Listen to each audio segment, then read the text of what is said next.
Hello, partner. I'm so glad you could make it. Come in, come in. The kitchen is straight through here. I've already picked out a recipe for us. Since you and Paimon enjoyed the macaron I made the first time we shared tea, I thought it'd be fun to teach you how to make them too.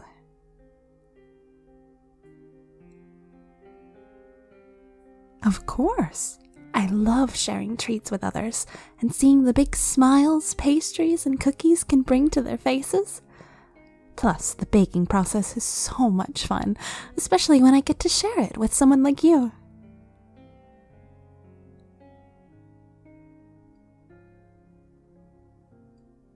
There's no need to fret.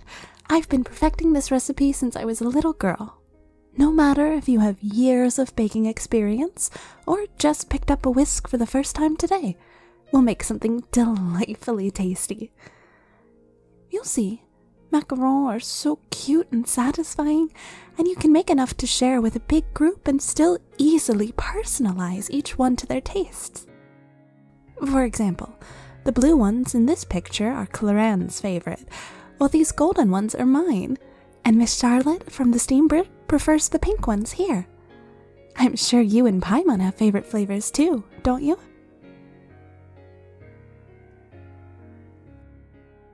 Well then, you're in luck. I have everything we need to make a special batch for you and Paimon both. First things first, let me tie my hair back. I'll just need a ribbon and a second. Yours is already well contained, but I need to put mine in a ponytail before we make anything.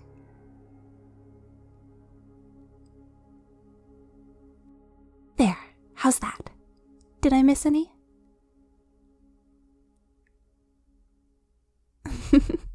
Why, thank you. When I was a girl, Malouse used to help me put it up in pigtails, but later, Claren showed me it's a bit more manageable when it's held in one tail.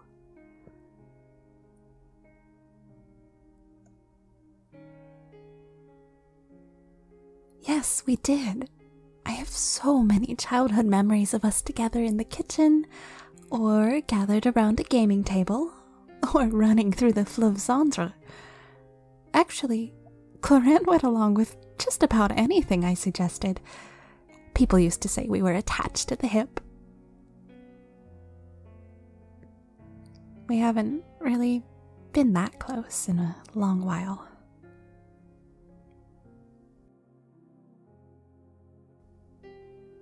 It's all right.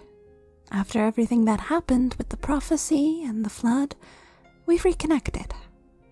It isn't what it used to be, but we're slowly getting to know each other again. That's enough of that, though. We should get started with our ingredients. Let's see. We'll need bowls for almond flour, confectioner's sugar, and our jams and fillings.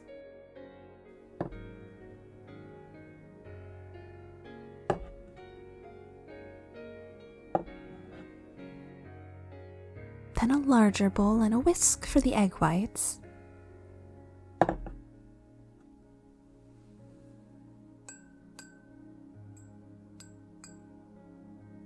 Some teaspoons for our vanilla and almond extracts. And a salt shaker.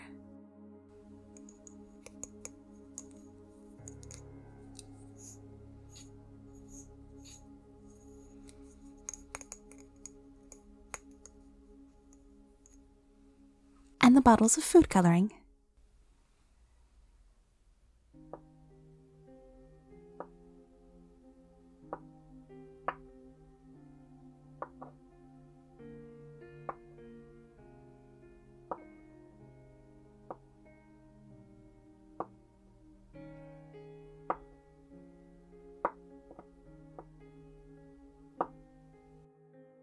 All set. The food coloring can just be dripped from the bottle, but for the rest, we should measure our ingredients before we start the dough. These are measuring cups for dry ingredients.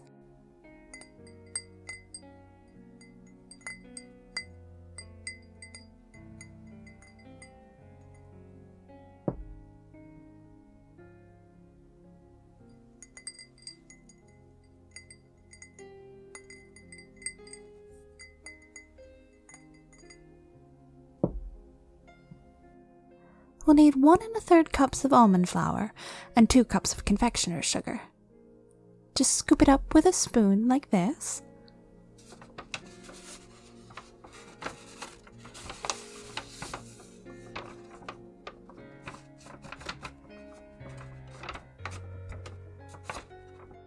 Then pour it into the cup, and once it's full, smooth off the top so it's all level. Then we can pour it in the bowl.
Just like that.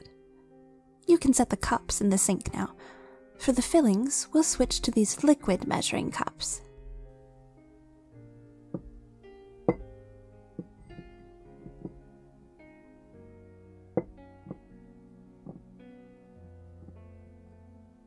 You didn't know? Yes, there are different kinds of measuring cups for different kinds of ingredients. Recipes can be very sensitive to accuracy, and even just a little flour can make your batter too thick and dry.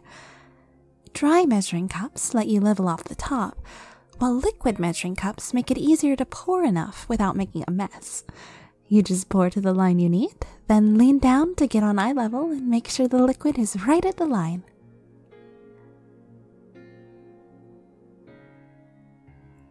Don't worry, it sounds more complicated than it is. I've heard you helped run a tavern in Mondstadt and a potion shop. Compared to that, this will be a piece of cake.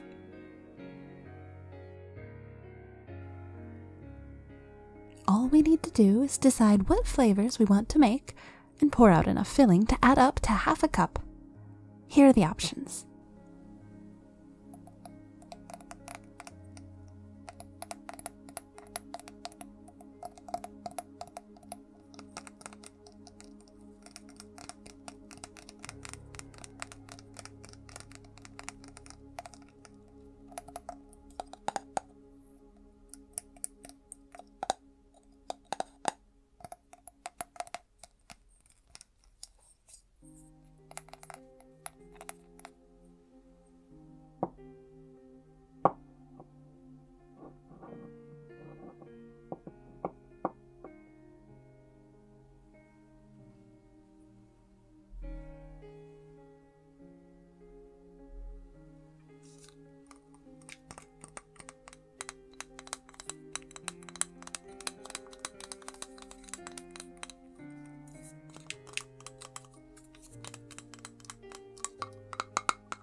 Pick out whichever ones you like.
All set? Great. The coloring comes in these little bottles, so I'll just line them up for now.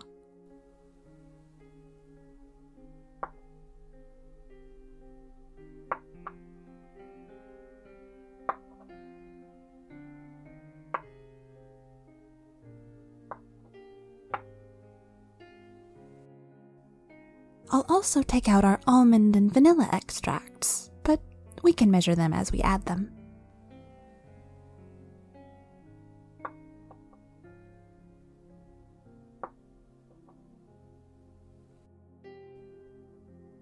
The last thing we'll need is to separate 3 eggs. We only want the egg whites. We can set aside the yolks for now, and I'll use them in a custard later.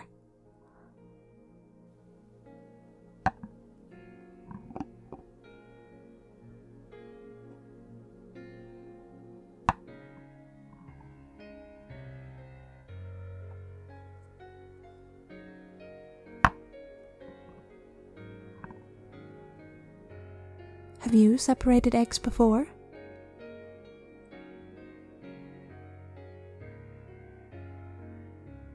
It can be tricky. It's easiest if you use both halves of the shell to hold the yolk back and let the white strip out. You have to be careful not to puncture the yolk, though.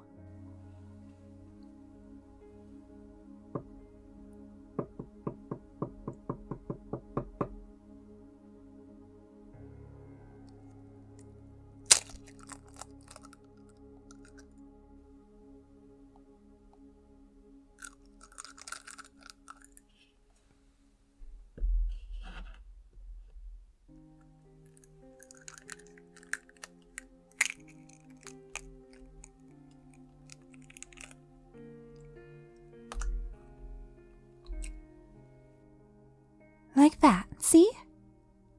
Go on, give it a try.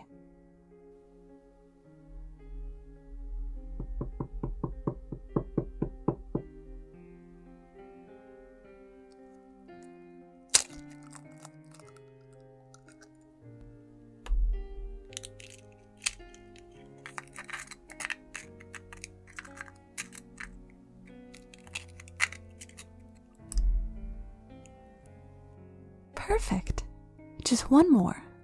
Would you like to do it, or shall I?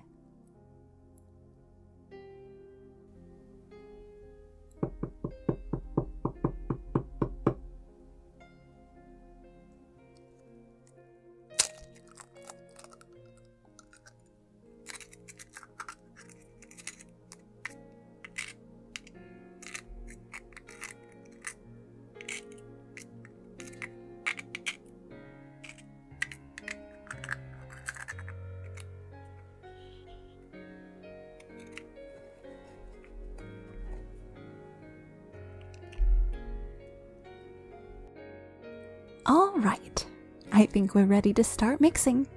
The first step is to sift together the flour and sugar, so we'll need a bigger bowl.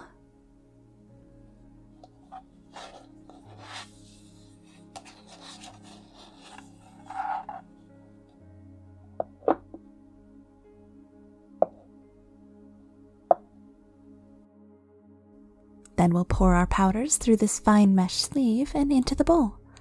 This one is ridged, so we can just set it right on the lip of the bowl, and you and I can pour the flour and half the sugar together. Ready? Okay, go.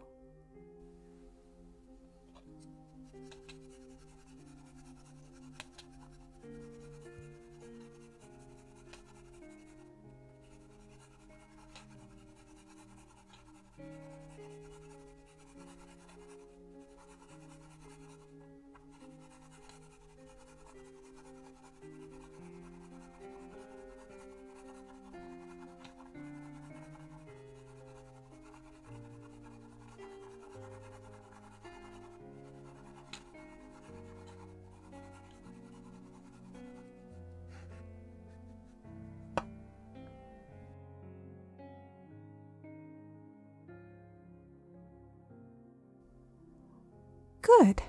That looks well mixed to me. The wet ingredients get mixed together separately, so I'll set this aside and get us another bowl.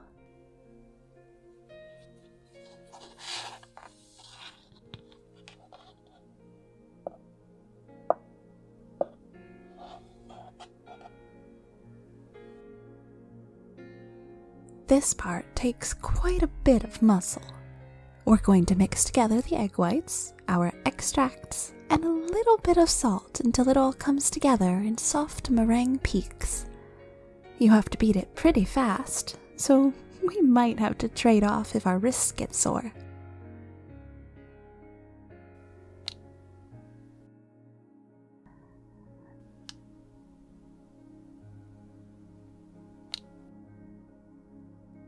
We'll need half a teaspoon each of almond and vanilla extracts. I'll do almond, and you can do vanilla.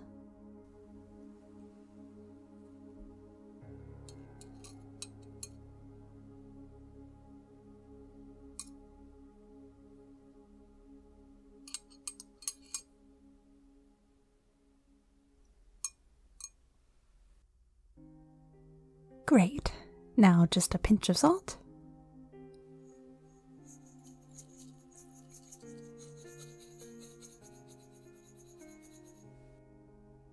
And time to whisk.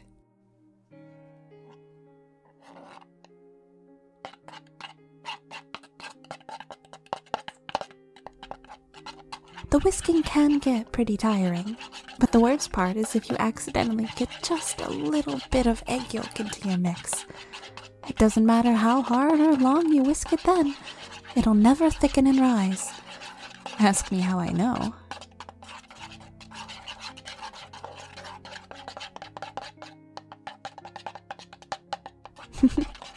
Clarand and I whisked ourselves to exhaustion, but we still couldn't get it to come together. In the end, we gave up and decided to just bake a cake instead. I think we fell asleep before it even finished baking. Thankfully, Maloose and Silver were there to make sure nothing burned.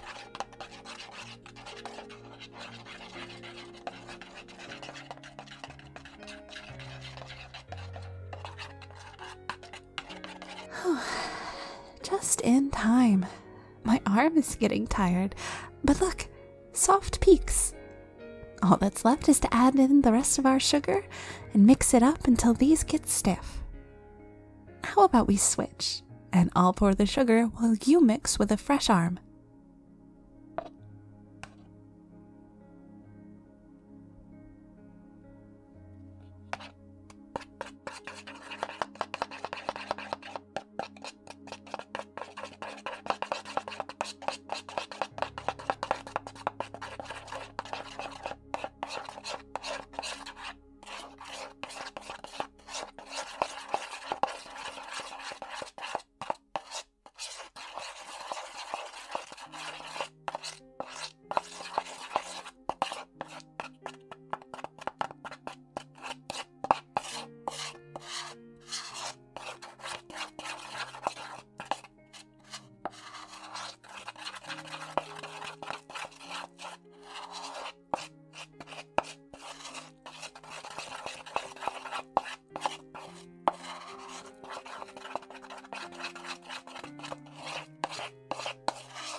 Almost there. Lift up the whisk. Yes, that's what we're looking for.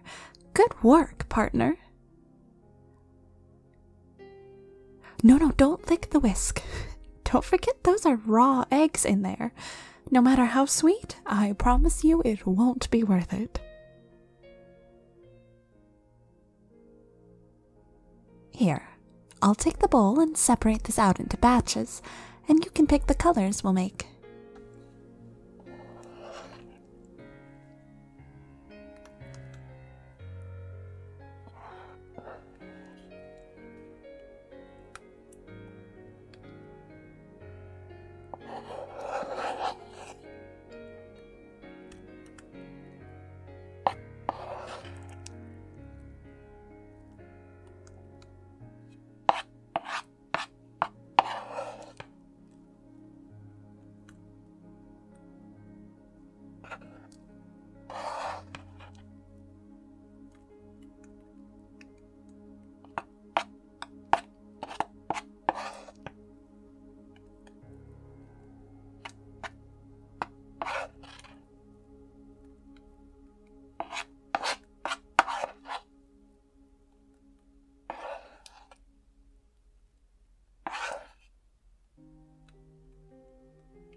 Traditionally, you match the shell color to the filling inside, so strawberry macaron would be pink and pistachio would be green.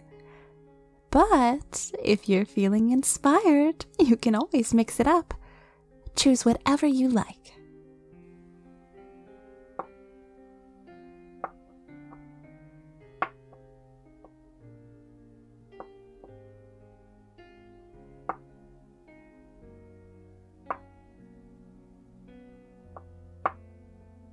All set? Oh, these are pretty.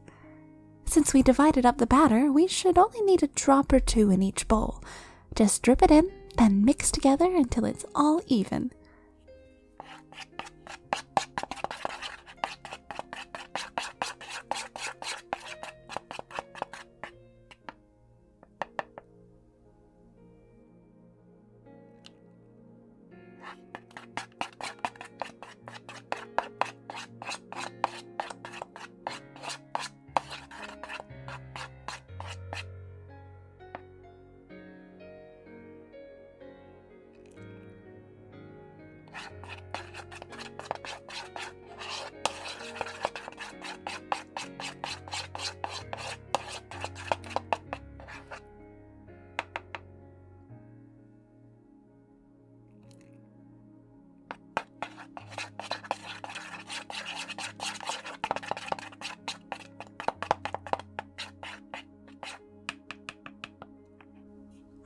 They look great.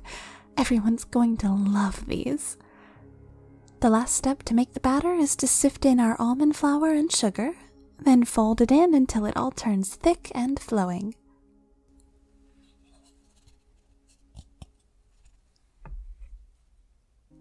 Here, you take that rubber spatula and fold over the mix as I pour.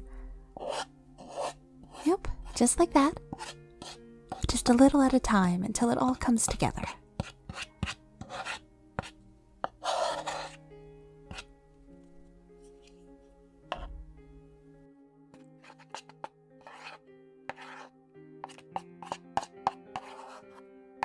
This is one of my favorite parts of baking, you know? Watching how the ingredients go from all these separate little bowls into one silky batter. Once they're added together, you can't even recognize what you started with. Everything adds together to become something greater and even more whole. Just like the spina di rosula, don't you think?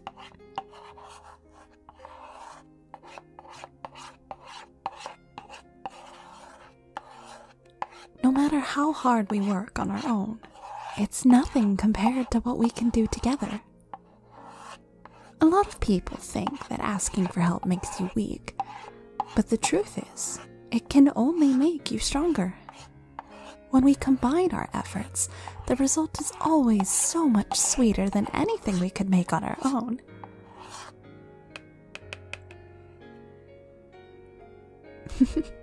I'm glad. I'm having so much fun baking with you, too. And look, now our batter is all finished. They're ready to be scooped up into a piping bag and dolloped out into little mounds.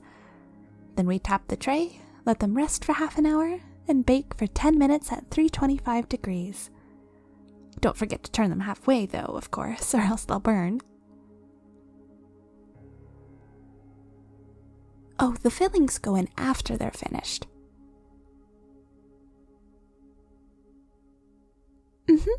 Once they've cooled off from the oven, we'll dollop about half a teaspoon of filling on the flat side and sandwich them into fully formed macarons. Then we can dig in.